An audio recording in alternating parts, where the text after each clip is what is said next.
He's a preacher. So he preaches at night back in the woods, and what is he preaching? Insurrection. Unity and struggle. But that's very important. So you see what writing and reading, how important they are to the actual struggle.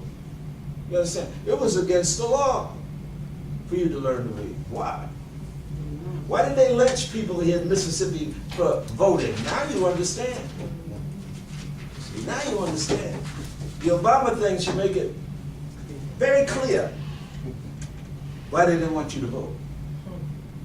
Why say all those people in the 60s who came here and got lynched and shot and whatnot, for what? Trying to vote? They weren't trying to overthrow the government, were they? No, they were trying to get the right to vote.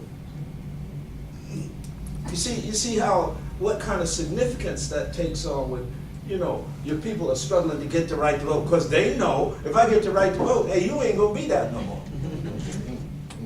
You see, now I don't have to shoot you or nothing, I just vote you out. You see, and that's an important aspect of the literacy question. Being able to read. When you read Fred Douglass, I know you all read Fred Douglass, right? The narrative. The one thing about Fred Douglass' book, he wrote that himself. See, when they say slave narrative, most of those have been narrated to white folks. You understand? Sympathetic folk who would then write it down. But the thing with Douglass that was so important, he wrote that himself. Do you know how he learned to read?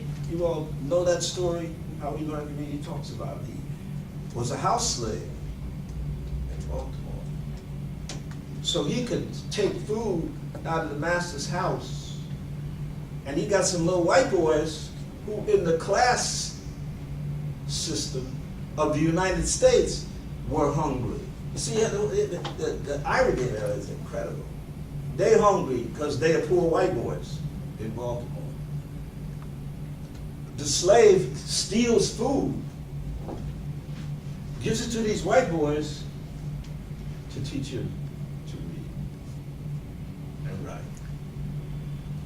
And he says, even now I'm thinking of these boys and tears are coming down my cheek. That's America. That's how funny America is. But at the same time, that is a weapon for Douglass, because he says, until I learned to read, I thought this was God's will.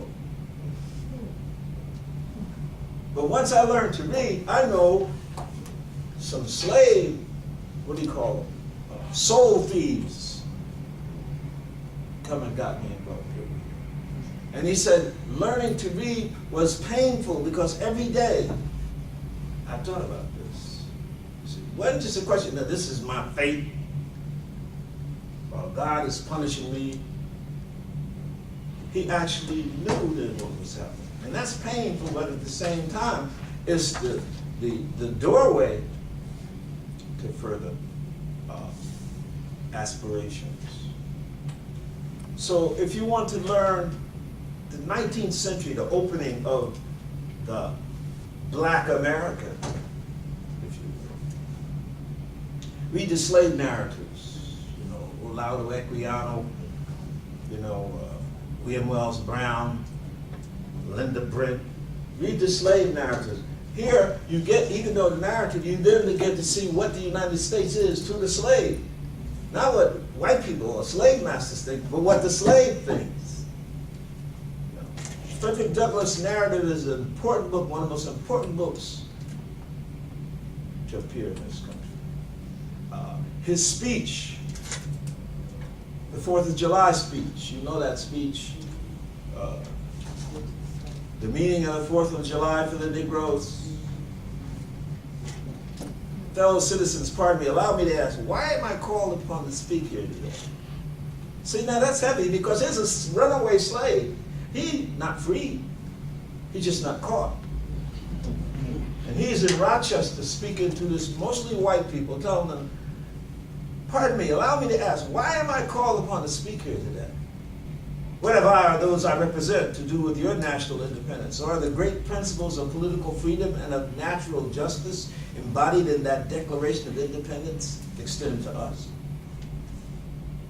And am I therefore called upon to bring our humble offering to the national altar and to confess the benefits and express devout gratitude for the blessings resulting from your independence to us?